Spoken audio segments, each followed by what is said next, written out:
ইফতার করাত লাগিয়া বাবলি খানি গলায় গলায় খাইতাম না।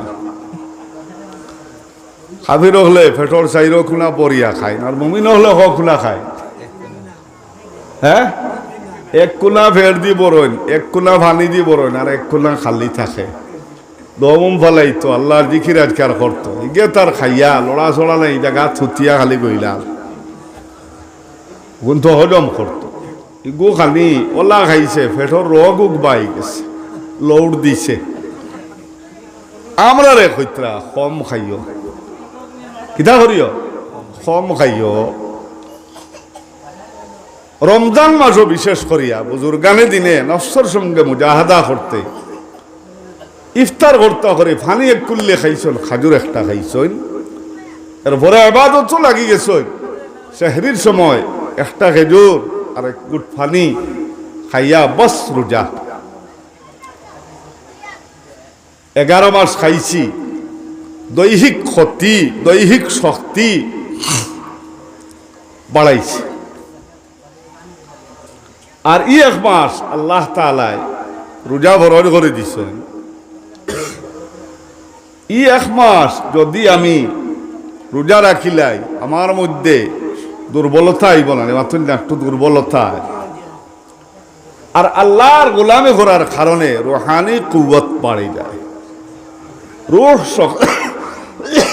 শক্তিশালী হয়, আর শরীর দেহটা দুর্বল হয়। এই রুহানি শক্তি আর কুওয়াত বাড়াইবার জন্য কম খাইতে হয়।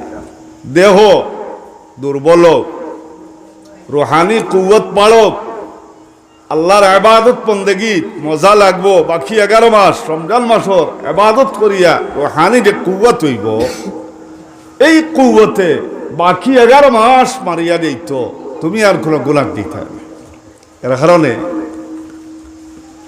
রমজান মাসও নিয়মতান্ত্রিক কম খাইয়া রোজা রাখলে রুহানি শক্তি বাড়ে, দেহ কুওয়াতে জিসমানি ওগু দুর্বল হয়।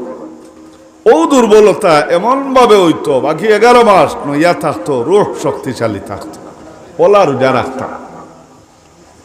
তো প্রাথমিক যুগে আল্লাহ তাআলা রমজান মাসের রোজা ফরজ করছেন। সূর্যাস্ত যাওয়ার সাথে সাথে যেথা ভাও খাইলাম। আমরার যুগ গেছে না, বিলাসিতার যুগ। জনাবে রাসূল করিম সাল্লাল্লাহু আলাইহি ওয়াসাল্লাম মক্কা থেকে সাহাবায়ে কেরাম অর্থ সম্পদ টাকা পয়সা বাড়িঘর সব ছাড়াইয়া মুহাজির বনিয়া মদিনার মধ্যে আইসইন। তো সব মুহাজির মদিনার মানুষ লোকের ভ্রাতৃত্বর বন্ধন নবী দিয়ে করে দিয়েছেন। আরো বলো থাকরা নবীর গেছ থাকি দিন হিকরা ব্যবসা বাণিজ্য তো শুরু করছে। হিজরতর 17 মাস পরেও ইবাদত রমজান মাসের রোজা ফরজ হয়েছে। আর রমজান মাসও আবার বদরের যুদ্ধ হয়েছে, না? বদরের যুদ্ধ 2 হিজরিত হয়েছে না।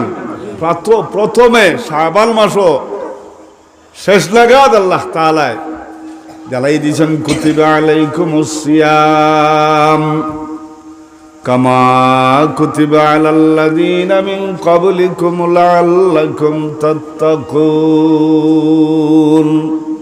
ও আয়াত নাযিল হয়েছে, রমজান মাসের রোজা রাখো, তোমার তানোর উপরে রোজা ফরজ করা হয়েছে। পূর্ববর্তী উম্মতর উপরে গেলা ফরজ হয়েছে। ওলা এগুলো ডর নাই, সাহস দিরা শুনিয়া তো আমরা হইয়ার আমরা আগর মানুষও যখন রাইছেন তে পারতাম না, আমরাও ভাইয়ের মতো তো সাহস হয়ে গেছে।